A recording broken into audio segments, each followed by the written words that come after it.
Do you think the DOJ has any case against any of the protesters there? In a normal time, I would say no. I'd say this is First Amendment activity. In time like this, it's just really difficult to say because the only one thing is clear. If Trump likes you, you can do no wrong. If he doesn't, he's going to use every weapon he can against you, including our criminal justice system.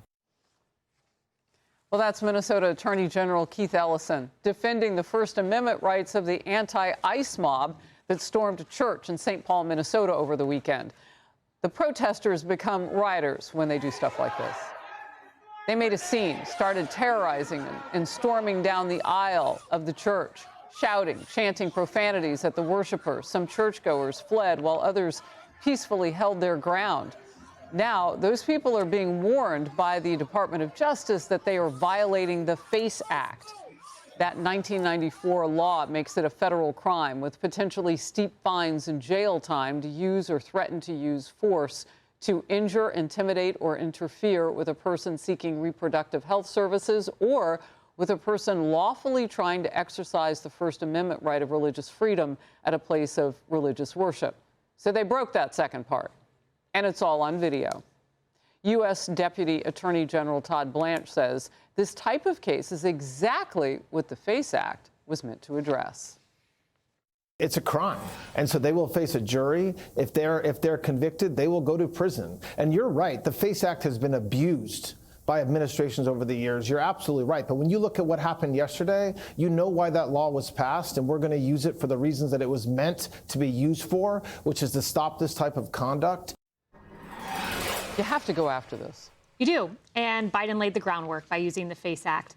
You also mentioned that KKK law, the Klan conspiracy against rights, which was also ironically used by Biden against pro-life protesters, and now it can be used in the other direction to protect worshipers.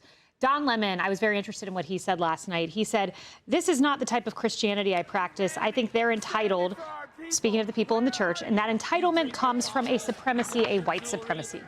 So apparently Don Lemon's version of Christianity is what these guys are doing. Reportedly, they went up to children, and when the children got scared, they doubled down and started yelling at the children, "privileged pigs." I spoke with Pastor Dale Witherington last night when I filled in for Laura. He is a Minnesota pastor. He spoke with someone in the church, and he said, do you know what the pastor instructed to do when all this was playing out? He said, open your Bibles. Wow. Read silently your Bibles and pray. And at the end of the day, you can see very clearly what is the real type of Christianity, and it is the humility, the beauty of praying for the very people that are coming after your children. Nicki Minaj, the rap star, and I think we still have that picture. If we pop up our montage, we'll find it pretty quickly, posted "The world is watching" with a child in the pews, one of her parents' hand on her back. They were comforting this child who was terrified. Those people in that church were terrorized, and he, the pastor and other religious leaders in that. I didn't know that about opening their Bibles, but they stayed very calm, and they showed the way of grace. And they regathered after. They regathered. Yeah, I mean, it is really fascinating to see an attack. Now it's not just on ICE, it's an attack on faith. Emily. Yes, and the purpose of the FACE Act was to ensure and protect worshipers' rights to worship free of obstruction or impediment, free of intimidation. And what do you call that? Look, if I were the federal prosecutor, I would charge, yes, the FACE Act. I would charge civil rights. I would charge conspiracy. I would charge obstruction of free exercise of religion. I would charge federal trespass, harassment, a whole host of things. And on the state level, child endangerment, too. The reality is that these were rioters who, on the good faith and welcome of a church congregation, busted into a place, but because of their nefarious purposes, that's why it's trespass, federally and at the state level, and they, while they were facing the front, got to storm in. What if they were armed? Try that in my church. This is sickening to me. And then to have Don Lemon try to mealy-mouth his way out of it, you know what? If he continued that charade, I would charge him with lying to a federal officer. And then here's the thing, though. As a Christian, I take my inspiration from that woman we had on the screen while you were talking, Kaylee. She was beautifully praying over those rioters. And I would say that I just pray that her influence spreads across the world and that these rioters' influence remains at zero. At zero. because what they did is shameful. And their employers, I hope, are looking too. And the parents of the children that their kids play with, I hope, are looking too, because who they are siding with and standing with are recidivist rapists and murderers. That is who they are siding with, in addition to being hateful and unconstitutional. Pray a prayer of protection over that woman too, because they're targeting everybody. There's brand new, different points of view. So this is new video of protesters who stormed that Twin Cities church on Sunday.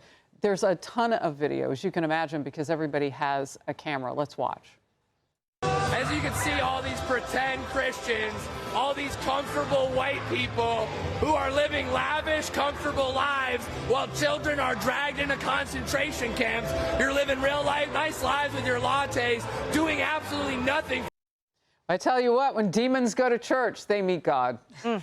Marcus. You mentioned employers. Oh, we're watching. I promise you we're watching.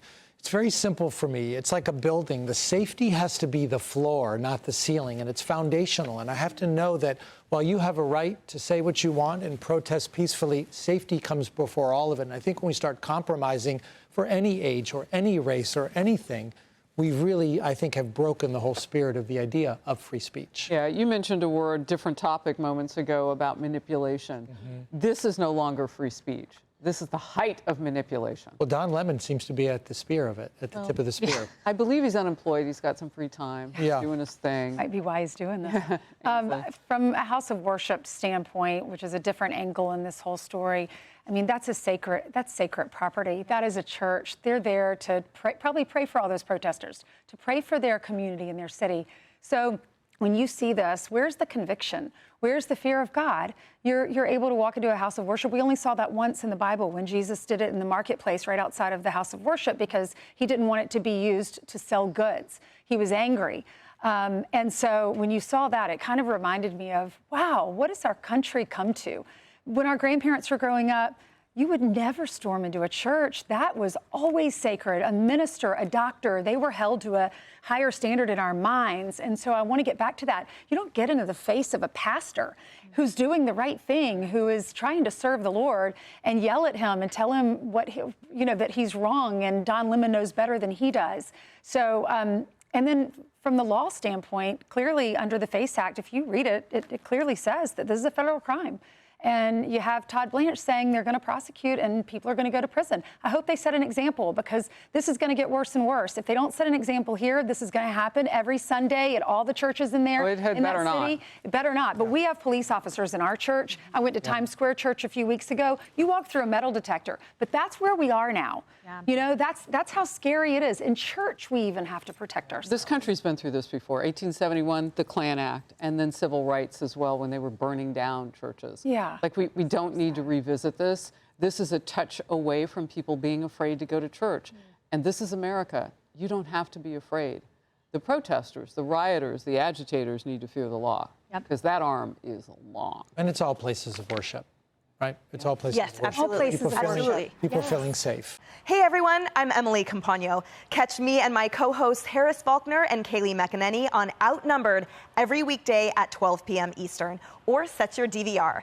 Also, don't forget to subscribe to the Fox News YouTube page for daily highlights.